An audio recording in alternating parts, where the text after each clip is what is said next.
Épître de Pierre 2, chapitre 1.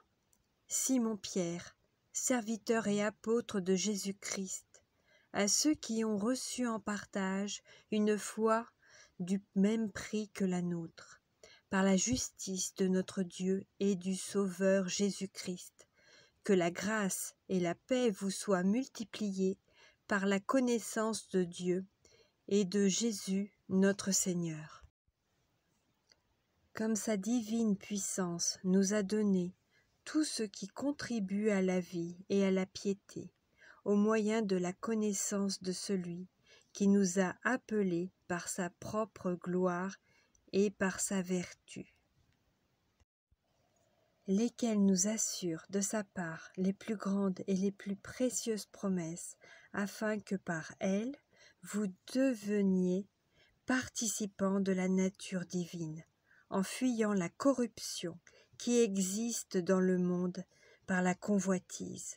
À cause de cela même, faites tous vos efforts pour joindre à votre foi la vertu, à la vertu la science, à la science la tempérance, à la tempérance la patience, à la patience la piété, à la piété l'amour fraternel, à l'amour fraternel la charité.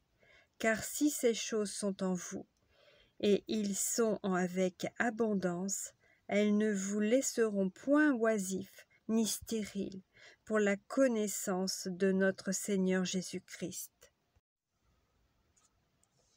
Mais celui en qui ces choses ne sont point est aveugle. Il ne voit pas de loin, et il a mis en oubli la purification de ses anciens péchés.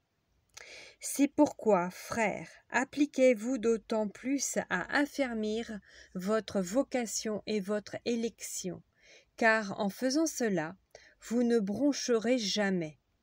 C'est ainsi, en effet, que l'entrée dans le royaume éternel de notre Seigneur et Sauveur Jésus-Christ vous sera pleinement accordée.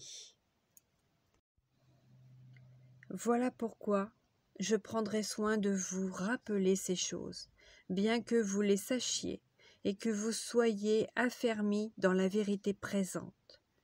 Et je regarde comme un devoir, aussi longtemps que je suis dans cette tente, de vous tenir en éveil par des avertissements, car je sais que je la quitterai subitement, ainsi que notre Seigneur Jésus-Christ me l'a fait connaître.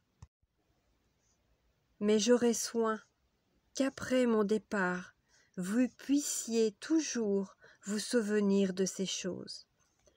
Ce n'est pas, en effet, en suivant des fables habilement conçues, que nous vous avons fait connaître la puissance et l'avènement de notre Seigneur Jésus-Christ, mais c'est comme ayant vu sa majesté de nos propres yeux, car il a reçu de Dieu, le Père, honneur et gloire, quand la gloire magnifique lui fit entendre une voix qui disait « Celui-ci est mon Fils bien-aimé, en qui j'ai mis toute mon affection. » Et nous avons entendu cette voix venant du ciel, lorsque nous étions avec lui sur la sainte montagne. Et nous tenons pour autant plus certaine la parole prophétique à laquelle vous faites bien de prêter attention, comme à une lampe qui brille dans un lieu obscur, jusqu'à ce que le jour vienne apparaître et que l'étoile du matin se lève dans vos cœurs. Sachant tout d'abord vous-même qu'aucune prophétie de l'Écriture ne peut être un objet d'interprétation particulière, car ce n'est pas par une volonté d'homme qu'une prophétie a jamais été apportée, mais c'est poussé par le Saint-Esprit que des hommes ont parlé de la part de Dieu.